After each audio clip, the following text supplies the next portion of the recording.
I got so motherfucking design on right now. Bring it down, bring it down, bring it down. I got 3 old thoughts, I'm down. Assalamualaikum warahmatullahi wabarakatuh. Perkenalkan, nama saya Kaepa. Di sini saya tidak sendiri. Saya bersama dengan rekan saya. Perkenalkan, nama saya Puput Fitri. A few moments later. Assalamualaikum warahmatullahi wabarakatuh. Perkenalkan, nama saya Kaepa. Di sini saya tidak sendiri. Saya bersama dengan rekan saya. Perkenalkan, nama saya Puput Fitriani. Kami dari Fakultas Pendidikan dan Ilmu Sains, Prodi Pendidikan Guru Sekolah Dasar, tingkat 4A, semester 7, Universitas Swadaya Gunung Jati, Cirebon. Nah, kami di sini mendapatkan tugas UAS mata kuliah pendidikan inklusi untuk memaparkan materi tentang implementasi pendidikan inklusi di Indonesia pada tingkat sekolah dasar. Untuk pemaparan materinya sebagai berikut.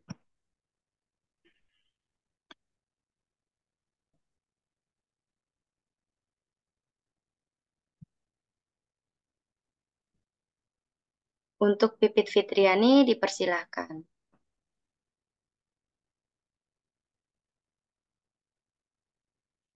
Nah, baik, terima kasih, Kak Eva. Nah, saya di sini akan memaparkan materi yaitu tentang implementasi pendidikan inklusi di Indonesia tingkat sekolah dasar. Nah, pada latar belakangnya itu, pendidikan memiliki peran yang sangat penting dalam membentuk kualitas suatu bangsa. Pendidikan merupakan hak bagi setiap warga negara Indonesia dan negara harus menjamin keberlangsungan jalannya proses pendidikan tersebut. Gunanya itu untuk mewujudkan hal pendidikan bagi setiap warganya. Pemerintah mengadakan berbagai program pendidikan. Salah satunya itu ialah pendidikan inklusi. Pendidikan inklusi adalah pendidikan di mana mengakomodasi semua anak tanpa memandang kondisi fisik, intelektual, sosial, emosional, linguistik, atau kondisi lainnya, termasuk anak-anak penyandang cacat dan berbakat. Pendidikan yang ditujukan untuk seluruh peserta didik, baik yang memiliki kelainan dan memiliki potensi kecerdasan dan bakat istimewa untuk mengikuti pendidikan atau pembelajaran dalam lingkungan. Pendidikan yang sama secara bersama-sama dengan peserta didik pada umumnya. Nah, pada rumusan masalah ini terdapat 3 hal. Yang pertama itu bagaimana cara memaparkan implementasi pendidikan inklusi sekolah dasar di Indonesia. Yang kedua, bagaimana cara mengidentifikasi kendala dalam implementasi pendidikan inklusi di Indonesia. Yang ketiga, bagaimana cara mengidentifikasi kendala dalam implementasi pendidikan inklusi di Indonesia.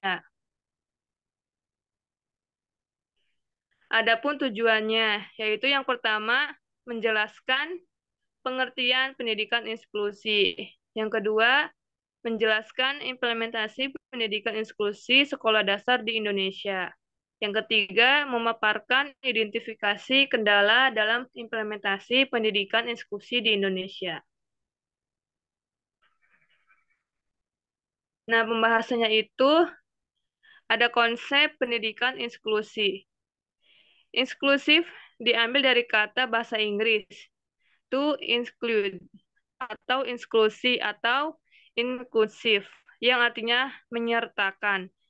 Pengertian inklusif berarti menghormati dan menyambut orang-orang yang berbeda asal-usul, jenis kelamin, suku, usia, agama, bahasa, budaya, karakteristik, status, gaya hidup, kondisi fisik, kemampuan, dan kondisi lainnya.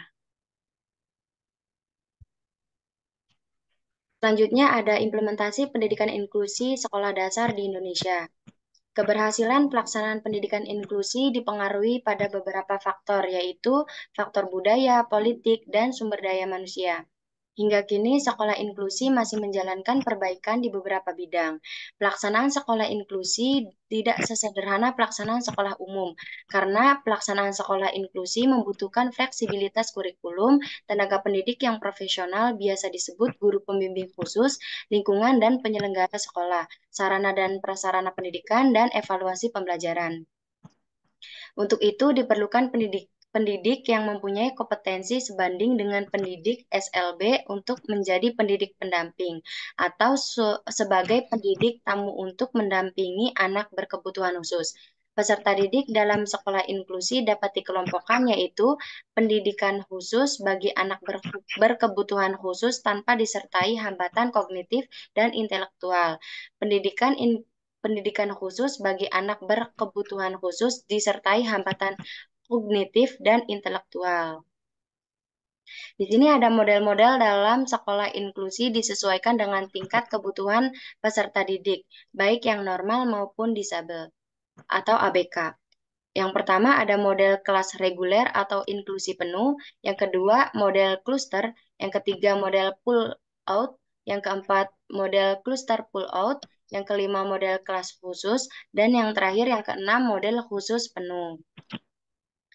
Identifikasi kendala dalam implementasi pendidikan inklusi di Indonesia.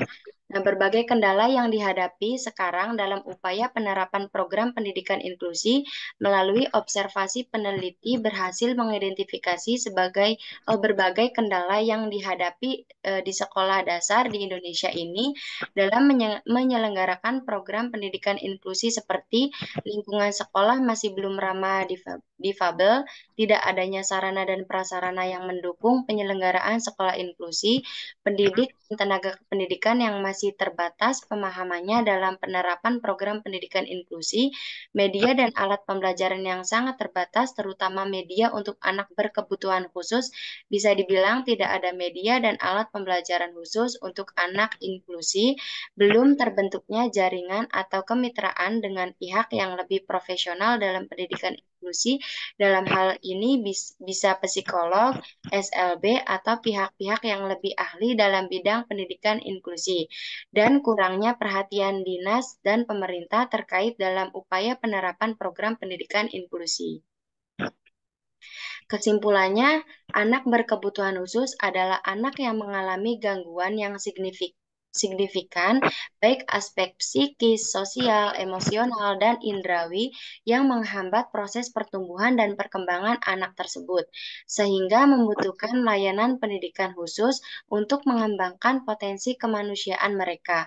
Pendidikan inklusi muncul sebagai suatu layanan pendidikan program pemerintah dalam rangka meningkatkan mutu pendidikan, di mana penyelenggaraannya dengan cara memadukan anak-anak yang berkelainan atau berkebutuhan khusus bersama anak normal lainnya, menggunakan kurikulum yang berlaku di lembaga yang bersangkutan.